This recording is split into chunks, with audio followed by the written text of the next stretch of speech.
श्री राम श्री राम। जनक सुता जग जननी जानकी, अतिशय प्रिय करुणा निधान की।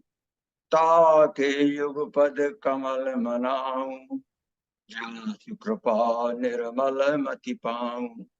जासु कृपा निर्मल मति पाऊं।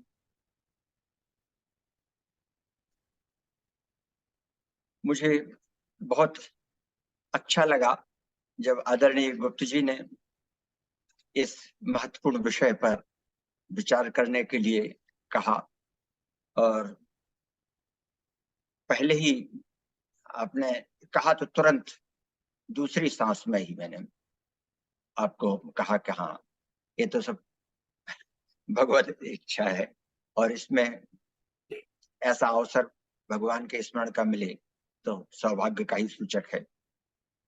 फिर दूसरी बार भी आपसे बात हुई तो आपने कहा उपनिषद का संदर्भ है, सीतो उपनिषद का संदर्भ है, तो उपनिषदों के संबंध में सामान्यतया भी कुछ चर्चा हो जाए, कुछ इसमें विचार करें। यह विषय भी बहुत महत्वपूर्ण है और इस पर मैं विचार जो किया, कुछ आप कह रहे हैं क्या? इस पर हमने जो विचार किया और इस बीच में जितना भी सोच सका हूँ, विचार बना है, मैं कोशिशें करता हूँ कि उसे एक क्रमबद्ध और तारतम्य, उचित तारतम्य में आपके सामने प्रस्तुत करूं। हमारा इस पर लिखना रहा है वेदों पर। इस सबके लिए वेद, इस किताब को लिखा था हमने करीब 2000 में, और 2004 में अंग्रेजी में दी होली वेदास फॉर ऑल। फिर ये 2000 के आसपास ही वेद की कविता भी लिखी थी, और फिर ईशावास्योपनिषद पर भी एक किताब लिखी थी, ईश्वर का घर संसार आदि आदि। तो इसमें विचार करता रहा हूँ और लगातार ये हमारा चिंतन इस दिशा में होता रहा। और अभी जो महर्षि अगस्त वैदिक संस्थानम हमारा संस्थान है, तो इसमें भी हम लोग इसी पर शोध और विचार करते रहते हैं। वेद का जब हम नाम लेते हैं तो एक तो उसका एक व्यापक भी अर्थ हमारे ध्यान में रहता है और एक सीमित अर्थ भी रहता है। वेद का एक संहिता भाग प्रमुख रूप से जानने योग्य है और समझने योग्य है, और संहिता भाग में 4 संहिताएं, ऋग्वेद, यजुर्वेद, सामवेद और अथर्ववेद, ये संहिता, इनमें मंत्र हैं, इन संहिताओं में मंत्र हैं। और इन चारों वेदों के गुप्त जी मंत्रों की संख्या, यह समझें कि ऋग्वेद के मंत्रों की संख्या 10,000 के आसपास है, सामवेद के मंत्रों की संख्या करीब 2000 के आसपास है, और यजुर्वेद के मंत्रों की भी लगभग 1800 इसी के आसपास है, और 5000 जो मंत्र हैं ये अथर्ववेद में है। तो इस तरह से कुल 20,000 के लगभग मंत्र हैं जो इन वेदों में आते हैं। और वेदों में मंत्र ही हैं जिनको हम या तो हम इनको मंत्र कहेंगे या ऋचा कहेंगे। सूक्त मंत्रों का संग्रह है, सूक्तों की भी संख्या है अलग अलग इन सब मंडलों में। जैसे उदाहरण के लिए ये 10 मंडल हैं ऋग्वेद में, और इनमें सब में मंत्रों की सूक्तों की संख्या है, और सूक्तों के बाद मंत्र आते हैं। लेकिन ये महत्वपूर्ण विषय इसमें यह बनता है कि संहिताओं के बाद ब्राह्मण, आरण्यक और उपनिषद ये वेदों का विस्तार करते हैं। ब्राह्मण ये ग्रंथ हैं, आरण्यक ये ग्रंथ हैं, और उसके बाद उपनिषद हैं। तो उपनिषद जो है, उपनिषद को वेदांत कहा गया है, और वेदांत इसलिए कि वेद का श्रो भाग है, वेद का शीर्ष भाग है। अंत नहीं है, जैसे कहें पूर्णांत हम वो कहते हैं, तो ये कहें कि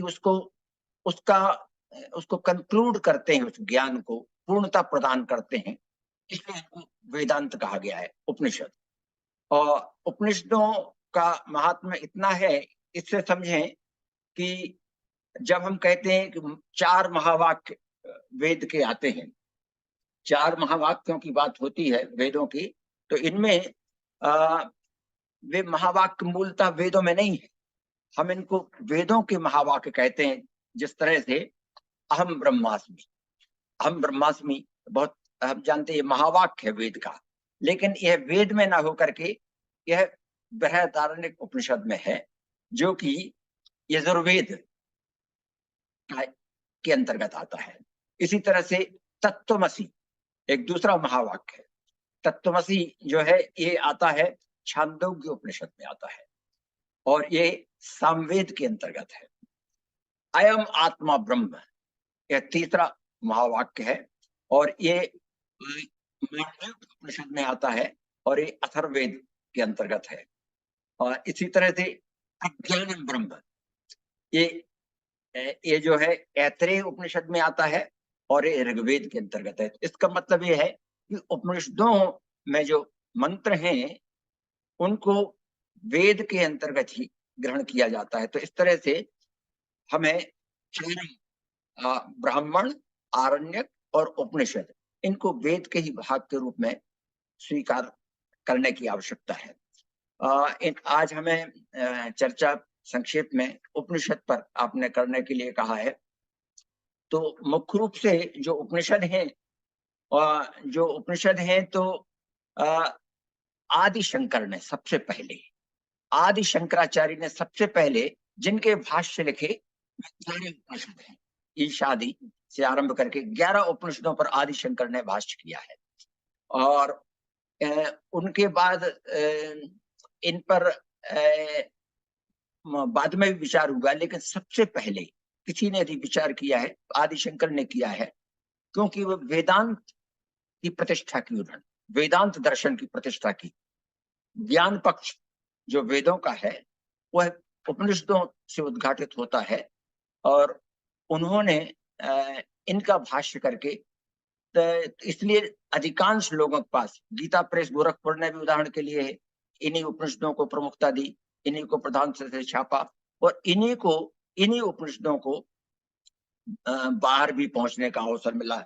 ये उपनिषद है जैसे ईशोपनिषद है, ये शुक्ल यजुर्वेद के अंतर्गत आता है। केनोपनिषद है, ये सामवेद के अंतर्गत आता है। कठोपनिषद है, ये कृष्ण यजुर्वेद के अंतर्गत आता है। मांडूक्य उपनिषद अथर्ववेद के अंतर्गत है।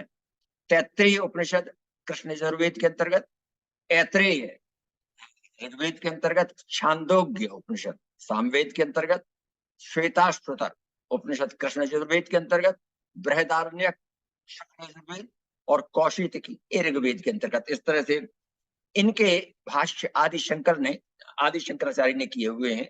और सामान्यतया इन्हीं उपनिषदों के बारे में देश विदेश में इनका प्रचार हुआ है।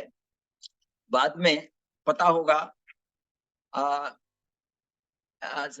ये औरंगजेब के बड़े भाई हैं, औरंगजेब के बड़े भाई अर्थात दारा सुकोव ने सबसे पहले फारसी में उपनिषदों का अनुवाद कराया। दारा सुकोव, बहुत बड़ा श्रेय जाता है उसको, और उसने अनुवाद कराया, और ये फारसी का जो अनुवाद था उपनिषदों का, यही पश्चिम में पहुंचा। पश्चिम में ज्ञान का द्वार भारतीय मनीषा का उद्घाटित हुआ, प्रकाश पहुंचा भारत का, तो जो दारा सुकोव ने उपनिषदों का अनुवाद कराया था, तो ये पश्चिम में पहुंचा। इसके बाद वहां लोगों को पता चला कि इतना ज्ञान भारत में है, और इतना सूक्ष्म ज्ञान है, इससे दुनिया में एक नया जागरण हुआ। और एक इस संबंध में आप ने अभी देखा होगा, उपनिषद गंगा का एक सीरियल बना था, और ये इस सीरियल को तेजो वैयानंद जी, जो चिन्मय मिशन के प्रमुख हैं इंटरनेशनल, वो भोपाल से संबंधित भी रहे हैं, यहाँ आते हैं, हम अपने दर्शन और उनसे संवाद का अवसर मिला है। तो तेजोमयानंद जी ने बनवाया था, और चंद्रप्रकाश द्विवेदी ने इसके कई वो थे। तो उसमें उपनिषदों, ये प्रधान जो उपनिषद हैं, इनके संबंध में बहुत अच्छा सीरियल बनाया, और इसका लोगों को ज्ञान पहुंचा, सब दूर लोगों ने पहचाना। एक और आपने नाम सुना होगा गुप्त जी, पॉल ब्रंटन का। पॉल ब्रंटन जो 1940 के आसपास भारत की उन्होंने यात्रा की थी, पॉल ब्रंटन। और वहां यहाँ पर वो दक्षिण में जो अपने महाराज जी थे, वहां उन्होंने यात्रा की थी। तो उन्होंने बहुत कुछ प्रभावित किया पश्चिम को, और उनके आधार पर पश्चिम में सर्च इन सीक्रेट इंडिया एक किताब लिखी थी महात्माओं से मिलकर के। और उसमें एक किताब उनकी हमारे पढ़ने में उधर 1970 के आसपास आई थी, उसमें हिडन टीचिंग बियॉन्ड योगा, वो किताब उन्होंने लिखी थी, हिडन टीचिंग बियॉन्ड योगा। तो उन्होंने कहा था कि कोई हमको मिला और उन्होंने कहा कि ये प्रस्थानत्रयी को हम लोग जानते हैं, प्रस्थानत्रयी के अंतर्गत जो वेदांत का विषय है आता है, और इसके अंतर्गत तीन तरह के ग्रंथ आते हैं। एक तो सबसे पहले उपनिषद आएंगे, और इसके बाद जो ये वेदांत दर्शन, और इसमें गीता। तो उसमें उन्होंने लिखा हिडन टीचिंग बियॉन्ड योगा में कि हमको किसी ने कहा कि अगर आपको संपूर्ण भारतीय मनीषा का ज्ञान प्राप्त करना है तो ठीक है गीता, लेकिन उन्होंने कहा 3 चीजों को पढ़ना चाहिए। एक तो उन्होंने कहा अष्टावक्र गीता, एक कहा मुंडकोपनिषद, अष्टावक्र गीता, मुंडकोपनिषद, ये भी वेदांत के विषय बनते हैं। ये अब प्रश्न ये उठता है, अब संक्षिप्त में हम समझते हैं इसको लेकर के। एक किताब हमने लिखी थी गुप्त जी 2000 के पहले लिखी थी, इसका नाम मैत्रेयी है। ये इस किताब को हमने लिखा था बृहदारण्यक उपनिषद पर आधारित है थी। बड़ा प्यारे उपनिषदों में कथाएं हैं। इसमें उदाहरण के लिए बृहदारण्यक उपनिषद में गार्गी, मैत्रेयी, याज्ञवल्क्य, इनके कथानक हैं। ये कथा आती है इसमें बृहदारण्यक उपनिषद में कि याज्ञवल्क्य जी ने कहा, वानप्रस्थ आश्रम उनका व्यतीत हो गया, और उन्होंने उनकी 2 पत्नी थी। याज्ञवल्क्य से 2 भार्या बहू, कात्यायनी मैत्रेयी जो। याज्ञवल्क्य की 2 पत्नी थी, कात्यायनी और मैत्रेयी। उन्होंने कहा कि अब हमारा मन हो रहा है कि अब संन्यास ले लें, संन्यास ग्रहण करें, और बहुत समय हो गया, तो हम चाहते हैं कि हमारी जो संपत्ति है आप दोनों में बांट देते हैं। दोनों पत्नियों उन्होंने कहा, गार्गी और मैत्रेयी में। तो उन्होंने कहा कात्यायनी तो उन्होंने कात्यायनी ने कहा कि ठीक है, जैसी आपकी आज्ञा है हम स्वीकार करते हैं। लेकिन मैत्रेयी, इनका हमने इसमें कहा है गार्गी और मैत्रेयी एक ही थी, और विश्वविद्यालय प्रकाशन से छपी थी, भारत सरकार के उसमें मंत्रालय में भी पहुंची, उस पर चर्चा काफी रही। तो ये इन्होंने कहा, गार्गी ने पूछा मैत्रेयी ने कि ये बताइए कि यदि हम आपकी संपत्ति ले लेंगे तो इससे हमको क्या ब्रह्म ज्ञान प्राप्त हो जाएगा, क्या हमको आत्मज्ञान प्राप्त हो जाएगा, क्या हमको अमृत मिल जाएगा? तो याज्ञवल्क्य जी ने कहा कि देवी, तुम सारे संसार की संपत्ति की भी स्वामिनी बन जाओ, तब भी तुम्हें आत्मज्ञान प्राप्त नहीं हो सकता, अमृत प्राप्त नहीं हो सकता। तब उन्होंने कहा, एनाहम अमृतस्याम तेनाहम किम कुर्याम, जिससे मुझे अमृतत्व नहीं मिलेगा उसका मैं क्या करूंगी? तो हमारे हिस्से की संपत्ति भी कात्यायनी को आप दे दीजिए, और हमको तो वह उपदेश करिए, वह ज्ञान दीजिए जिसे आप ब्रह्म ज्ञान कहते हैं। तब फिर उन्होंने उपदेश उनको दिया, उस पर आधारित हमने ये लिखी। यहाँ हजारी प्रसाद जी द्विवेदी भी हुए हैं यहाँ भारत में, और उनके भी बहुत, उन्होंने पुनर्नवा, चारु चंद्रलेख, वाण भट्ट की आत्मकथा, और एक अनाम दास का पोथा, नाम का एक उपन्यास लिखा। वह अनामदास का पोथा जो है वह छांदोग्योपनिषद पर आधारित है, छांदोग्य उपनिषद पर आधारित है। उसमें कहानी ये आती है कि राजा जानस्वृति अपने राजमहल के ऊपर विचरण कर रहे थे और उसमें ये कुछ हंस उड़ते हुए जा रहे थे। तो एक हंस ने कहा कि राजा जानस्वृति हैं, बड़े ज्ञानी हैं, बहुत ज्ञानी हैं। तो दूसरा हंस बोला, अरे वाह, क्या ज्ञानी है, इनको उतना ज्ञान थोड़ी है जितना रैक्क को है। तो उन्होंने कहा, भाई रैक्क की क्या विशेषता है? तो उन्होंने कहा, रैक्क में तो ये है कि किसी के पास कितना भी ज्ञान हो, लेकिन रैक्क उसके आगे का सत्य उद्घाटित करते हैं। तब राजा जानस्वृति ने उनकी बात सुन ली और उन्होंने कहा कि भाई रैक्क की खोज करिए आप। वो बड़ा लंबा उपाख्यान है। तो संक्षेप में हम ये समझ रहे हैं कि जो हमारे उपनिषद हैं, उपनिषद वेदों में मंत्र हैं, स्तोत्र हैं, 3 हैं, उसके मुख्य भाग बनते हैं। एक तो उपासना, आराधना, हमको देवाराधन करना है, अभ्यर्थना, उनकी स्तुति करनी है। एक यज्ञ क्रिया से संबंधित, एक उपासना और एक कर्म और एक ज्ञान का। तो उपासना 80% है वेद का भाग है, और करीब 15% उसका कर्मकांड परक है। केवल 5% ही उसमें ज्ञान परक वो है। उस ज्ञान का प्रकाश, उस ज्ञान प्रभाग का विस्तार उपनिषदों में मिलता है। अब ये अभी 10 उपनिषदों की बात की, लेकिन इसमें इन 10 उपनिषदों में शीतोपनिषद का नाम नहीं आया। अभी जो हमने नाम लिया, शीतोपनिषद का नाम नहीं लिया, क्योंकि शीतोपनिषद आता है 108 उपनिषदों की सूची में। वैसे तो उपनिषद की अगर देखा जाए, कई जगह मिलता है तो 200 से और 250 तक की संख्या पहुंच जाती है, लेकिन 108 उपनिषद का उल्लेख सर्वत्र आता है और उसकी सूची भी है। इस समय भी हमारे पास है, आप भी नेट पर खोज करेंगे तो 108 उपनिषदों की सूची आपको मिल जाएगी। महत्वपूर्ण इसमें बात यह है आज तो, और इस बात को बड़े ध्यान से आप सब मनीषी लोग बैठे हुए हैं सुने, कि इसमें एक कैवल्योपनिषद है। इसमें एक शब्द है, हाँ, इसमें कैवल्योपनिषद है, और कैवल्योपनिषद है 108वां उपनिषद ही है। इस कैवल्योपनिषद में सूची भी दी गई है। बड़ा अद्भुत प्रसंग है और बड़ा महत्वपूर्ण विषय है। इसमें कैवल्योपनिषद में स्वयं भगवान श्री राम अपने सभी भाइयों के साथ बैठकर, भगवान श्री राम अपने सभी भाइयों के साथ बैठकर हनुमान जी को बता रहे हैं, हनुमान जी को उपदेश दे रहे हैं कि ब्रह्म ज्ञान क्या है, मोक्ष क्या है, कैवल्य क्या है।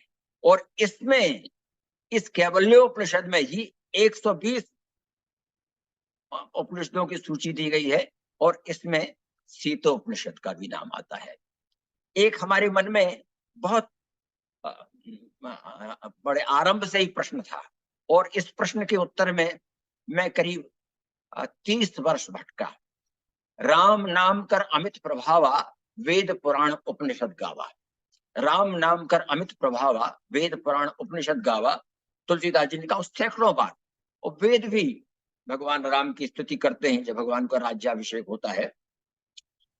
एक वेद के बहुत बड़े विद्वान जो थे, उन्होंने हमारी इस किताब की भूमिका लिखी, बहुत बड़े विद्वान थे, और उसमें उनका कहना यह था कि वेद को तो तुलसीदास जी के समय उपलब्ध भी रहे हों, देखे भी हों, पढ़े भी हों, बड़ा कठिन समझना जाता है। क्योंकि वेद का जो संहिता, यहां तक कि उन्होंने कहा कि आदि शंकराचार्य ने भी, हम कितना मानते, आदि शंकराचार्य ने भी वेदों के संहिता का जो मंत्र भाग है उसका संदर्भ कहीं नहीं दिया। आदि शंकराचार्य जी ने उपनिषदों को ही वेद मानकर उन्हीं पर अपने आप को केंद्रित किया। लेकिन आदि शंकराचार्य ने जो वेद के मंत्र भाग हैं उनकी कहीं बात नहीं की। इसीलिए आपको पता होगा एक बड़ी विचित्र द्वंद्व चला।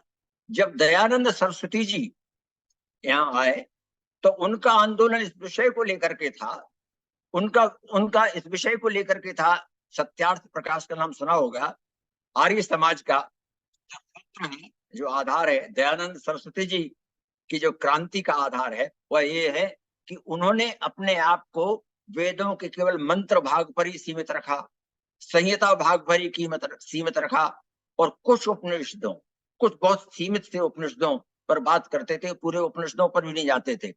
रामायण महाभारत को तो और पुराणों को तो काल्पनिक ही कहते रहे। हमारे देश में ऐसा हुआ है, पश्चिम को हम दोष देते हैं कि उन्होंने मिथ कह दिया, हमारे पुराणों को इतिहास है, सब कुछ है, लेकिन हमारे देश में भी हुआ। आर्य समाज ने काम किया, सरस्वती जी ने काम किया। तो उसमें हमारे मन में प्रश्न था जो मैं कह रहा कि ऋग्वेद हमने पढ़ा, यजुर्वेद, सामवेद, अथर्ववेद मूल संहिता भाग में नहीं है इनके संदर्भ।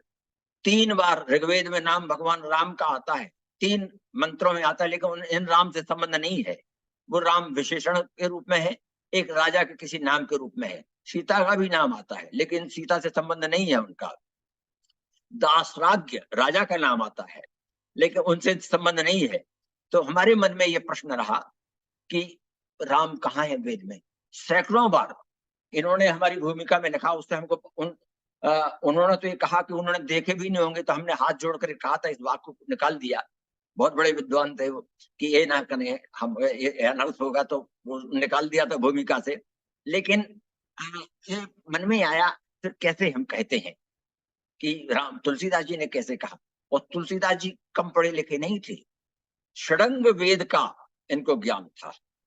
षडंग वेद का मतलब ये होता है वेद के जो 6 अंग हैं, वेद के जो 6 अंग हैं, जिसमें शिक्षा, कल्प, व्याकरण, निरुक्त, छंद और ज्योतिष, 6 अंग। षडंग वेद का ज्ञान था उनको, सभी ज्ञान था, संपूर्ण ज्ञान था। तो तुलसीदास जी ने कहीं कोई त्रुटि नहीं की, कर ही नहीं सकते त्रुटि। तब फिर जब हमारे ध्यान में आया 108 उपनिषदों की सूची में गुप्ता जी, जब श्री राम तापनीय उपनिषद, श्री राम पूर्व तापनीय उपनिषद, श्री राम उत्तर तापनीय उपनिषद, जब उसमें हमको ये देखने को मिले, उपनिषद में मिले, तो हमारा ऐसा हो गया कि जीवन का भारी संताप दूर हो गया। और इसमें पहले ये कितनी सीमा तक लोग अपने आप को संकुचित करके रख छोड़ते हैं। तो आज अब हम शीतोपनिषद पर आए जाते हैं। ये सब बात इतनी हुई, इसके लिए हमने अपनी तैयारी भी की हुई है, तो इसमें से मैं कुछ पढ़ करके और कुछ कह करके सुनाता हूँ। ये जो रामचरितमानस में उन्होंने भगवान तुलसीदास जी ने आरंभ किया इसका, उद्भव स्थिति संहार कारणीम क्लेशहारणीम सर्व श्रेयस्करीम सीताम न तो हम राम वल्लभाम। जब उन्होंने कहा ये, तो ये कहां से आया उनके पास, ये तुलसीदास जी कहां से आया। तो ये आप जब देखेंगे शीतोपनिषद में जाएंगे तो शीतोपनिषद में बिल्कुल वही वर्बेटम लगभग आ जाता है। तुलसीदास जी ने नकल तो नहीं की है लेकिन ये उसमें से आ जाता है। तो ये, और जब ये भी प्रश्न उठता है, हम सामान्यतः वाल्मीकि के आधार पर चलें और दूसरी रामायण के आधार पर चलें, तो सीता को तो हम लक्ष्मी जी का अवतार मान के चलते हैं।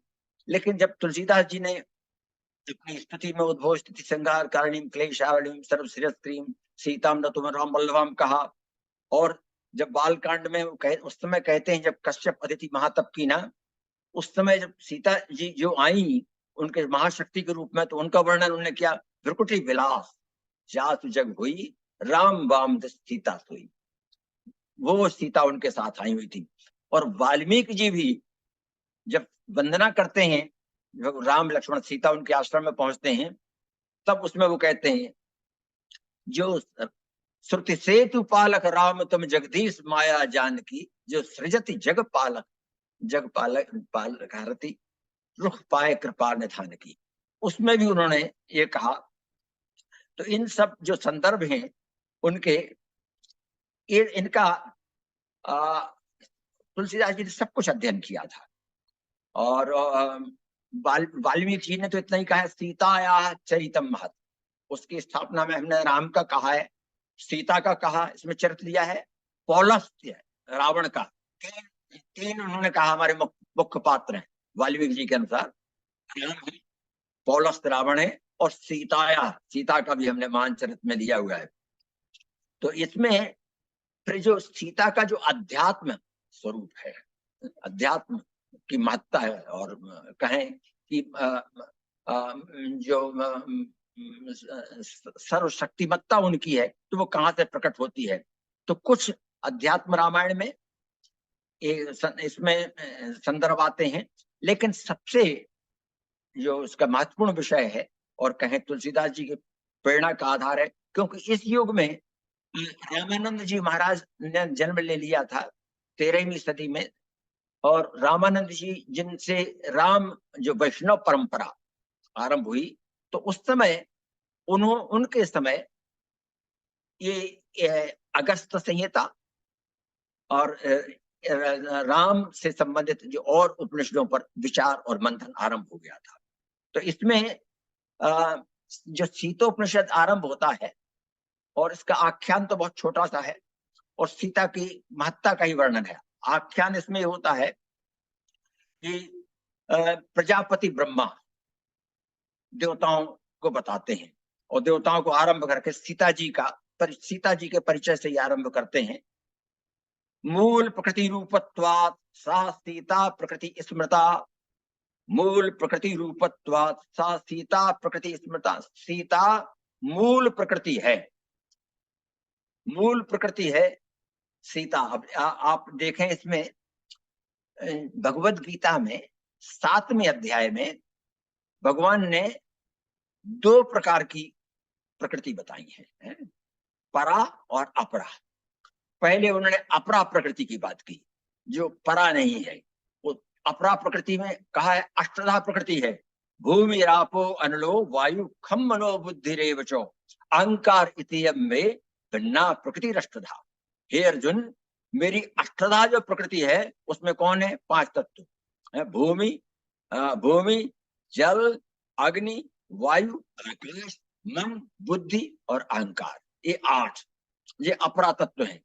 तो ये कह रहे हैं, लेकिन भगवान कहते हैं अप्रेयम इतस्त्वन्या में पराम, लेकिन इनके अपर मेरी परा प्रकृति, मेरी परा प्रकृति को भी समझो। वो कौन है परा प्रकृति? जीव भूता महाबाहो एदम धारिते जगत, जीव भूता महावायु एदम धारिते जगत।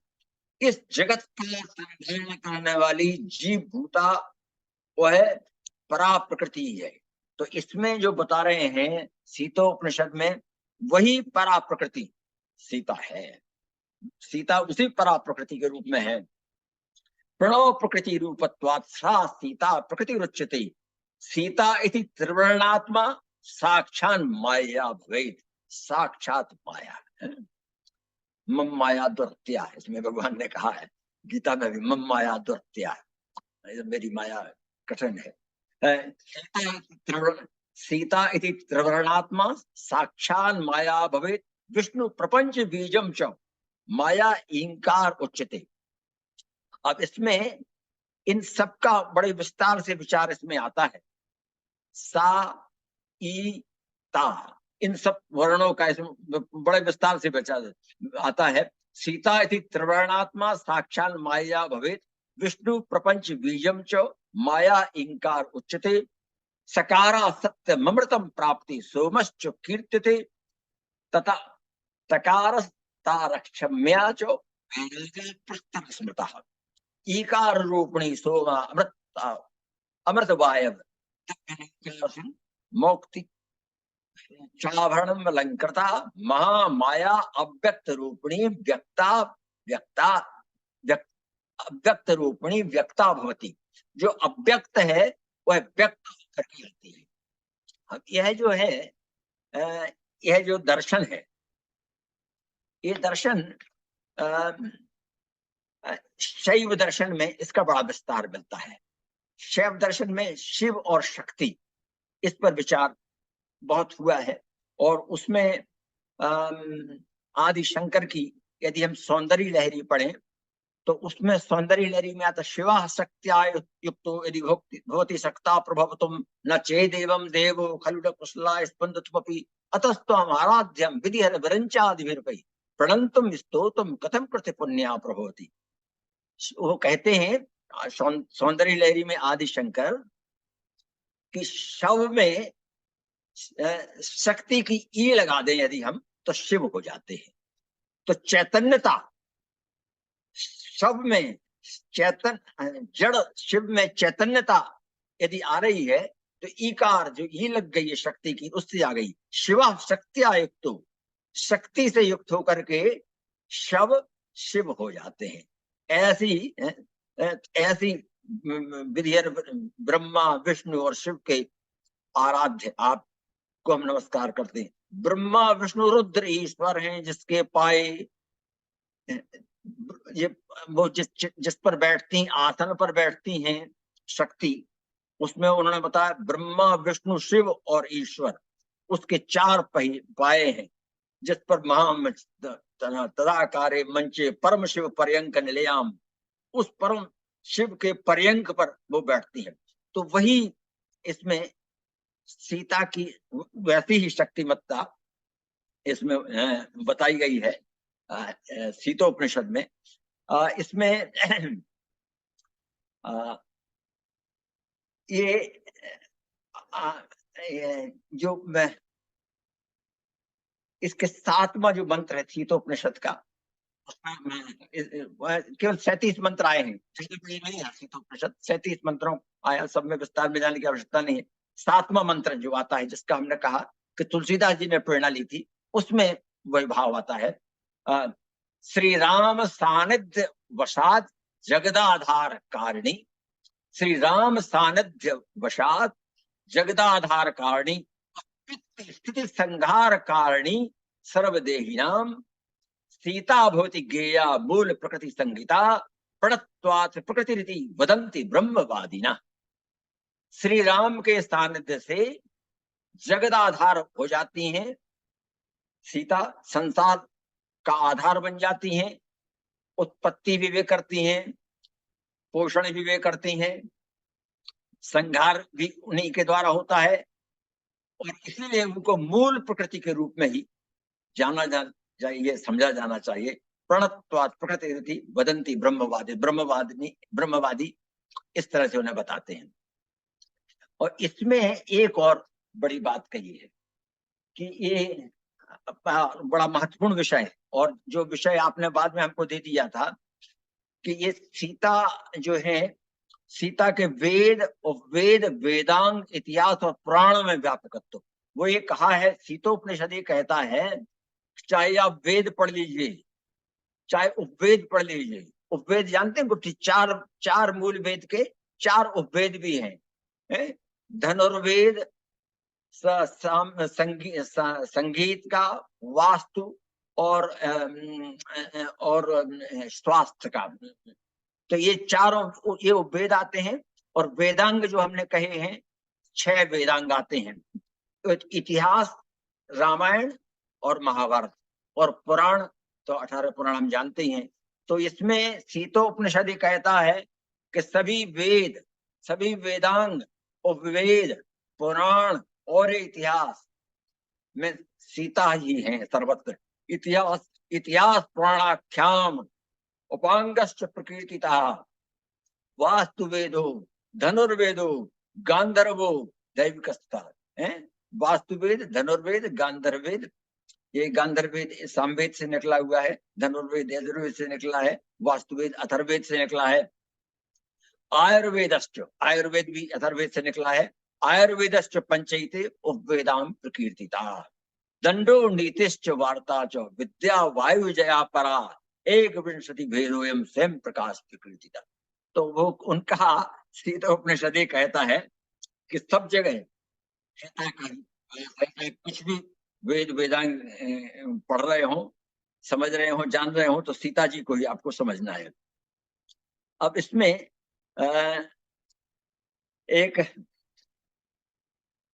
एक और उल्लेख इसका संदर्भ, उसके बाद फिर बस संक्षेप में और कंक्लूड कर दूंगा मुझे लगता है।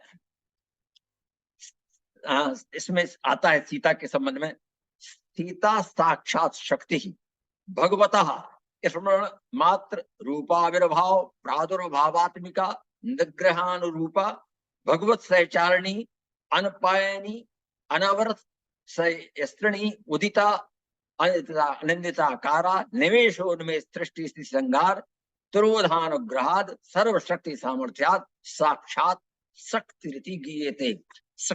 साक्षात शक्ति ही है ये, उनको इसी रूप में हमको समझना है। इन्होंने एक इस संबंध में हमारे यहाँ धर्म सम्राट करपात्री जी हुए हैं, धर्म के सम्राट ही कहा गया है, क्योंकि इन्होंने जो हमारा सनातन धर्म है और इसके संबंध में कार्य किया है। और जितने भी आज शंकराचार्य हैं सब उनके व्याख्या पर आधारित चलते हैं। इसमें उन्होंने अपने एक किताब में लिखा है, बड़े उनकी राजराजेश्वरी त्रिपुर सुंदरी ग्रंथ में लिखा है, हे चिन्मयी, हे सदानंद घन स्वरूप माँ, हे निर्विशेष सविशेष स्वरूप, हे निर्गुण सगुण निराकार साकार स्वरूप माँ, तुम्ही तो कृष्ण की रासेश्वरी नित्य कुंजेश्वरी राधा रानी हो माँ, तुम्ही परम ब्रह्म महेशी साक्षात परम विद्या स्वरूपिणी हो, और तुम्ही प्रत्येक चैतन्य और ब्रह्म स्वरूपा भी हो, तुम्ही दश महाविद्या तथा अनंत उपविद्या स्वरूपा हो। ये हमारा जो ये शक्ति और ये कहें, ये जिस तरह से शिव और शक्ति एक हो जाते हैं, उनमें भेद नहीं दिखाई देता है, तो वह अभिन्नता का ही बोध है। अब इसमें आदि शंकर का, और हमको एक याद आता है सौंदर्य लहरी का, ये इस अर्थ में इनको कह सकते हैं। अब मैं इसे खत्म कंक्लूड करता हूँ इस पर न जाकर के। ये दो संदर्भ रामचरितमानस के यहाँ देना हमको आवश्यक लगते हैं, दो संदर्भ देना बहुत प्यारे लगते हैं। हम लोग पढ़ते हैं रामचरितमानस में यह सीता का यह विराटत्व, सीता की यह परा प्रकृति की क्षमता का प्रकटीकरण कहाँ होता है। तुलसीदास जी ने दो स्थानों पर ऐसा हमारे समझ में आता है। एक तो जब बारात आई है, वहां पर भगवान राम की दशरथ जी लेकर के आए हैं, उस समय सीता जी ने अपना वैभव प्रकट किया। रामचरितमानस में सीता जी ने उस समय अपना वैभव प्रकट किया है, जानी सी बारातपुर आई कछु निज महिमा प्रकट जलाई। याद आ रहा होगा रामायण प्रेमियों को, जानी सी बारातपुर आई कछु महिमा निज प्रकट जलाई।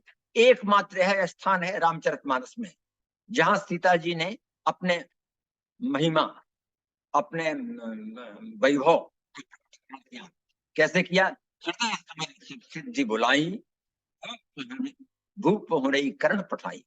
बारात की पहुनाई करने के लिए उन्होंने कहा कि आप स्वागत सत्कार करिए, विभूति सारी विभूतियों को उन्होंने भेज दिया वहां जाकर के।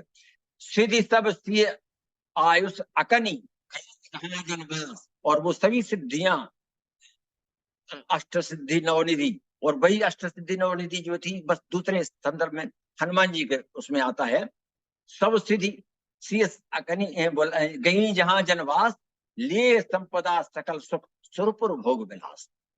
और उतना वैभव उन्होंने उत्पन्न किया, बरातियों को सुख प्रदान किया।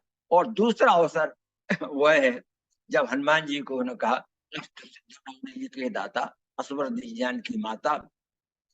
तो ये तो हनुमान चालीसा कहते ही है, लेकिन उन्होंने कहे थे, उन्होंने अजर अमर गुण निधि सुत हो। ऐसा आशीर्वाद ब्रह्मा नहीं दे पाए, शंकर जी नहीं दे पाए, तपस्या कर करके मर गए, सब जा करके आकर वरदान चाहते रहे, लेकिन हनुमान जी को ये वरदान प्राप्त हुआ। एकमात्र किसी को यदि वरदान प्राप्त हुआ तो वह हनुमान जी को हुआ, और इसके आगे उन्होंने कह दिया, करहीं सदा रघुनायक छोहू। अब इससे बड़ा और क्या हो सकता है। तो अगर वरदान किसी को प्राप्त है, वरदान की कोई अर्थवत्ता बनती है, तो वो सीता जी के प्रदान वरदान और हनुमान जी के प्राप्त वरदान में बनती है। अजर अमर गुण हो। मैं समझता हूँ पर्याप्त समय हो गया है, और कोई ज्यादा बहुत कुछ थोड़ा सा ज्यादा भी हो गया है। अब मैं अपनी वाणी को विराम देता हूँ, और आप सबको बहुत बहुत धन्यवाद देता हूँ कि कुछ विचार करने और कहने का मुझे अवसर प्राप्त हुआ। श्री राम, जय राम, जय।